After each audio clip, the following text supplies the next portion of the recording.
Assalomu alaykum, hurmatli talabalar.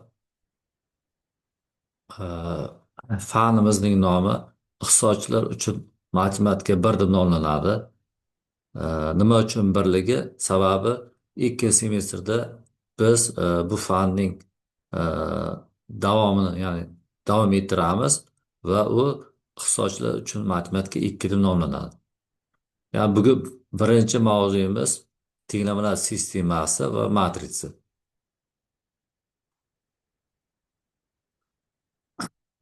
Endi siz bilasizki, maktab kursida, ya'ni chiziqli tenglama sistemasi, ya'ni bir necha usullar orqali o'qituvchilar tomonidan o'tiladi. Ya'ni u yerda ikki noma'lumli chiziqli tenglama sistemasi ko'riladi. U yerda asosan e, o'rniga qo'yish usuli, e, ya'ni aytish mumkin, qo'shish usuli, masalan, grafik usul, jadval usullari to'liq maktab kursida o'tib beriladi. Lekin endi biz qaraydigan e, ya'ni usullar, ya'ni maktab kursidan anchagina farq qiladi. Ya'ni bu yerda biz ikki noma'lumli tenglama sistemasidan boshlab, ya'ni bir necha noma'lumli bir nechta tenglamalardan tuzilgan, ya'ni sistemalarni yechish usullarini ko'rib o'tamiz. Xo'p, rejamiz quyidagicha bo'ladi. Ya'ni chiziqli tiklamalar sistemasi, Gauss usuli, Gauss-Jordan usuli, matritsa va ular ustida amallar, determinant, Kramer usuli, matritsa rangi, Kronecker-Capelli teoremasi, teskari matritsa, xosson va xos vektorlar, matritsani diagonal ko'rinishga keltirish, matrisalarning iqtisodiyotga tatbiqi, stoxastik matritsa hisoblanadi.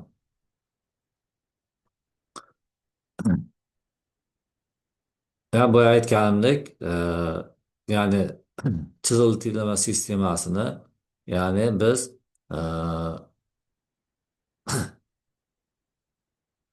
Gauss usuli va Gauss-Jordan usuli orqali e, tushuntirib o'tamiz. E, Bundan tashqari, ya'ni tiklama sistemasini yechish uchun Kramer qoidasi bor. Va undan tashqari e, uchinchi usulimiz bu e, tenglama sistemasini yechishning matrisaviy usuli hisoblanadi. E, Asosiy ekanligi bilan birin-ketin hamma usullarni, e, qoidalarni ko'rib o'tamiz.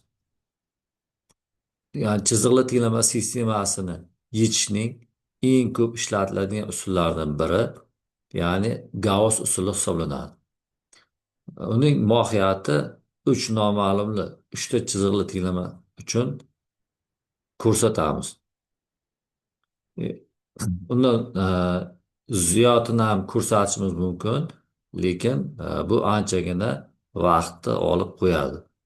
Agar bizga berilgan bo'lsa, quyidagi, ya'ni chiziqli tenglamalar sistemasi, ya'ni uchta noma'lumli uchta tenglamadan tuzilgan tenglamalar sistemasi, e, bu yerda, ya'ni A11, A12, A13 va hokazo, e, A3, 3, bular hammasi e, noma'lumlarning koeffitsentlari hisoblanadi. B1, B2, B3'lar esa ozod hadlar, X1, X2, X3'lar esa, bular esa noma'lumlar hisoblanadi. Ya'ni bunda A11 teng emas 0 bo'lsin yoki A11 0 dan farqli bo'lsin. Birinchi tenglamaning hamma hadlarini A11 ga bo'lamiz va uni xo'sh, A21 va minus A31 ga ko'paytirib, mos ravishda ikkinchi va uchinchi tenglamalarga qo'shamiz. Bu holda Bu holda quyidagi tenglama sistemasi hosil bo'ladi. Va bu yerda A a, bu yerda alfa 2 teng bo'ladi A2 minus A2 1 ko'paytirilgan A1 2 taqsim A1 1. Alfa 2 3 esa teng bo'ladi, ya'ni A2 3 minus A2 1 ko'paytirilgan A1 3 taqsim A2 1 va hokazo. A1 1 nol bo'lib, e, boshqa tenglamalarda noma'lumlar oldidagi koeffitsentlari orasida noldan farqlilari bo'lsa, u holda bu tenglamalardan birini birinchi tenglamaning o'rnini bilan almashtiramiz. Keyin yuqoridagi amallarni bajaramiz. Bu birinchi qadam bo'ladi. Demak, birinchi qadamda birinchi tenglamada x1 noma'lum qolib, qolgan tenglamalardan ketma-ket x1 noma'lumni yo'qotamiz. Ikkinchi qadamda birinchi tenglama o'z o'rnida qolib, ikkinchi va uchinchi tenglama uchun yuqoridagi amallarni bajaramiz. Ya'ni ikkinchi tenglamada x2 noma'lumni qoldirib, uchinchi tenglamada uni yo'qotamiz.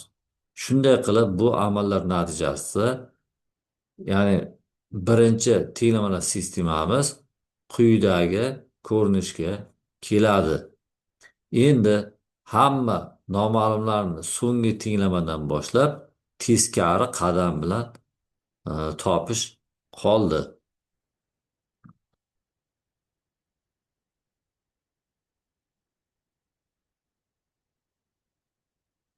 Xo'p.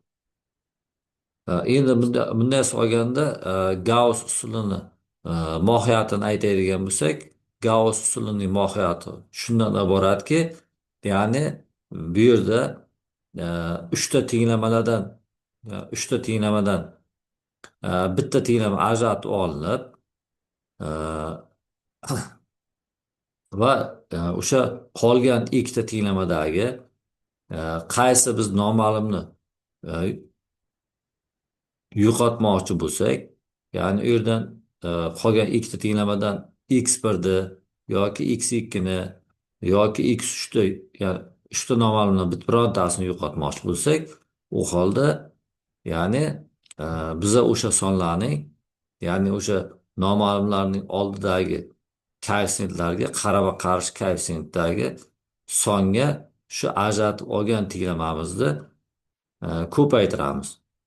Va o'sha birinchi tenglamadagi e, ajratilgandan tashqaridagi ikkita tenglamani hosil bo'lgan e, yangi tenglamalarimiz bilan qo'shib oladigan bo'lsak, u holda o'sha boy ajratilgan noma'lumimiz nima qiladi? Qisqarib ketadi. Ya'ni buni hozir misolda e, biz ko'rib o'tamiz. Masalan, berilgan bo'lsin quyidagi misolimiz. Ya'ni x1 plus x2 teng 3x3 teng 6. 4x1 plus x2 plus 4x3 teng 9. 3x1 plus 5x2 plus 2x3 teng 10. Tenglamalar sistemasini Gauss usuli bilan yeching. Birinchi tenglamani, ya'ni biz bu yerda nimaga e'tibor berishimiz kerak? Albatta, noma'lumlar oldidagi koeffitsiyentlarimizga e'tibor berishimiz kerak. Ya'ni biz uchun umumiy qilib aytadigan bo'lsak,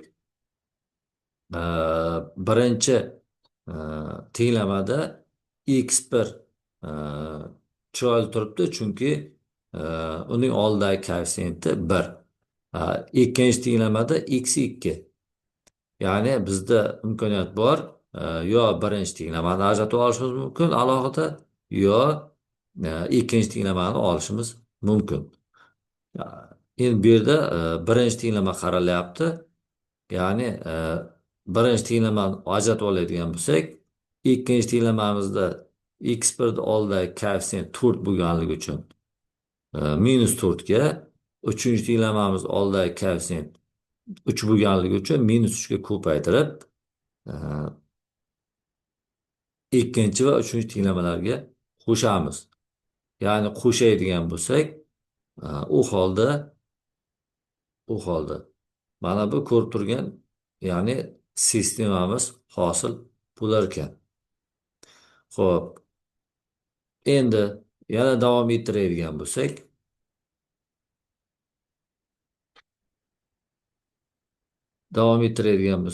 mana bizda mana shu e, soddalashtirganimizdan keyin, ya'ni o'xshash xatlar ixchamlaganimizdan keyin mana shunday ko'rinishdagi e,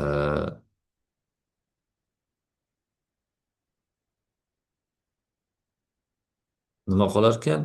Mana shunday ko'rinishdagi sistema hosil bo'ladi. Shu bilan birinchi qadam tugadi. Ikkinchi qadamda birinchi tenglamani o'z o'rnida qoldirib, ikkinchi tenglamani -7 ga bo'lib yozamiz. Ya'ni bo'lib yozadigan bo'lsak, u holda x2 plus 8 taqsim 7 x3 teng 15 taqsim 7 hosil bo'ladi. Va uchinchi tenglamani -1 ga ko'paytirib olsak, ya'ni minuslardan ozod bo'lamiz. Endi ikkinchi tenglamadan agar biz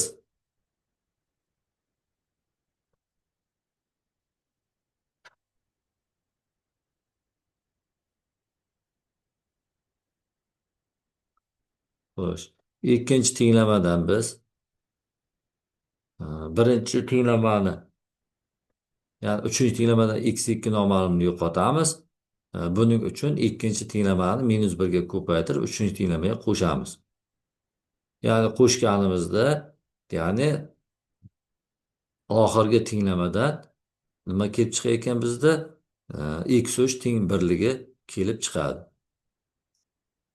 Va topilgan x3 yechimimizda ikkinchi tenglamaga qo'yadigan bo'lsak, ya'ni x3 ni o'rniga, u holda ushbu ko'rinishdagi tenglama hosil bo'ladi.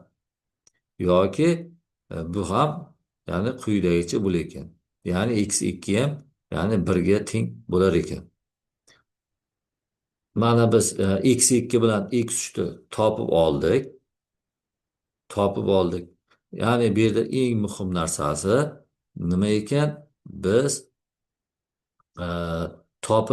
topgan ikkita noma'lumimiz nimadan topildi? Yani ben boshiga qaytaman. Ya'ni birinchi, ikkinchi va uchinchi tenglamalardan topildi. Ya'ni x2 va x3larni 1 ga tengligi. Va biz bu yerda nima qildik? Birinchi tenglamani deyarli ishlatmadik. Topilgan yechimlar 3 ta tenglama uchun ham o'rinli bo'lishi uchun x2 va x3larni olib kelib birinchi tenglamaga qo'yamiz va o'sha yerdan x1 yechimimizni topib olamiz. Ya'ni topib oladigan bo'lsak, u holda x1imiz ham, ya'ni 1 ga teng bo'lar ekan. Ya'ni bu yerdan xulosa qilib aytish mumkin ekan, tenglamamizning yechimi, ya'ni x1 teng 1, x2 teng 1, x3 teng 1 hosil bo'lar ekan. Mana sizlar bilan birgalikda nima qildik? O'sha misolimizni ko'rib chiqdik.